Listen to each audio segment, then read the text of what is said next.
জয় জগন্নাথ।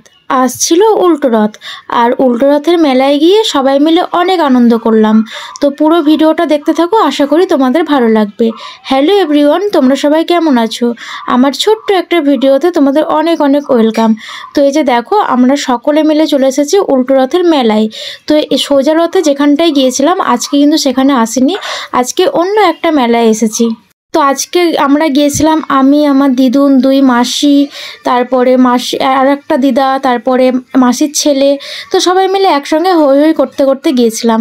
তো দেখো, মেলার কাছাকাছি প্রায় চলে এসেছি। তো মেলাটা দেখো কতটা বড়, আর রাস্তার ধারে ধারে কিন্তু অনেক দোকান বসেছে। আর হ্যাঁ, উল্টো রথ মানেই তো তোমরা সবাই জানো, পাঁপড় জিলিপি ছাড়া তো রথ একদমই বৃথা। তো প্রত্যেকটা দোকানে আমি দেখতে পাচ্ছি এখানে পাঁপড় ভাজা চলছে।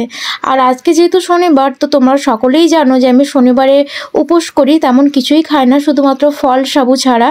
তো আজকে রথের মেলায় গিয়েছিলাম ঠিকই, কিন্তু কোনো কিছুই আমি খেতে পারিনি, কারণ তোমরা তো জানোই যে আমি আজকে খাই না। তো অনেকেই বলছিল যে একটু পাঁপড় ভাজা বা একটু বাদাম ভাজা খা, কিন্তু ওই যে আমি খাই না, তাই ভাবলাম একটা দিন তাই স্যাক্রিফাইস করলাম, খেলাম না। আর হ্যাঁ, যেহেতু অনেক বেশি গরম ছিল, তাই আইসক্রিমের দোকানও কিন্তু কম ছিল না।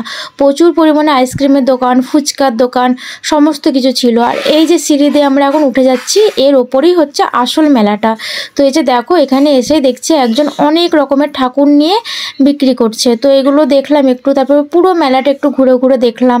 মানে অনেকে অনেক কিছু নিয়ে বসেছে মেলায়, পুতুল, ছোটদের বাচ্চাদের খেলনা, অনেক কিছু। তারপরে আগেই তো তোমাদের দেখালাম কিছু ছোট বাচ্চাদের রাইড এসেছে, তো সেখানেও কিছু কিছু বাচ্চা ওখানে লাফাচ্ছে। আর এই যে তোমরা দেখতে পেলে ঘটি গরম, তো এখানে ঘটি গরমে বিক্রি হচ্ছিল। তো ঘটি গরম না আমার বেশ ভালোই লাগে খেতে, মানে গরম গরম, কিন্তু কি আর করার, আজ তো খেতে পারিনি। তো যাই হোক, চলো প্রথমে না, এই মিডিলের দিকে তোমাদেরকে ঠাকুর দর্শন করিয়ে আসি। প্রথমে একটু মেলা দেখে নিলাম, এরপরে এই যে চলে আসলাম জগন্নাথ দর্শন করতে, এরপরে আবার একটু মেলা দেখতে যাব। তো এই যে দেখো, একদম কি সুন্দরভাবে সেজে গুজে বসে আছে জগন্নাথ দেব, বলরাম দেব আর সুভদ্রা দেবী। তো তিন ভাই বোনে কি সুন্দরভাবে বসে আছে। তো আমার তো খুবই ভালো লাগছে। এখান থেকে একটু প্রসাদও খেয়ে নিয়েছিলাম, ঠাকুরের প্রসাদে কোনো রকম কোনো বাধা নেই, তাই প্রসাদ খেয়েছিলাম। আর তারপরে এই যে আবার একবার চলে আসলাম একটু মেলায় ঘুরতে। তো এখানে দেখো অনেক রকমের জিনিস বিক্রি হচ্ছে, আর প্রচুর লোক হয়েছিল কিন্তু আজকে। মানে আমরা যখন বেরিয়ে আসছিলাম মেলাটা থেকে, তখন কিন্তু প্রচণ্ড পরিমাণে ভিড় ছিল। ওই ভিড় ঠেলে ঠুলে কোনো রকমে বেরিয়ে চলে এসেছি। তো এই যে দেখো, এখানে আমি একটুখানি ভিডিও করছি, পেছনে যে আমার দিদুন দাঁড়িয়ে আছে। তো দিদুন মানে এত আওয়াজ শুনতেই পারছে না, তারপরে শুনতে পেলো, পরে হাই করলো। তো যাই হোক, মেলাটা খুব সুন্দরভাবে আজকে আমরা এনজয় করলাম। তো আজকের মতো ভিডিওটা এই পর্যন্তই। কেমন লাগলো অবশ্যই জানাবে। টাটা।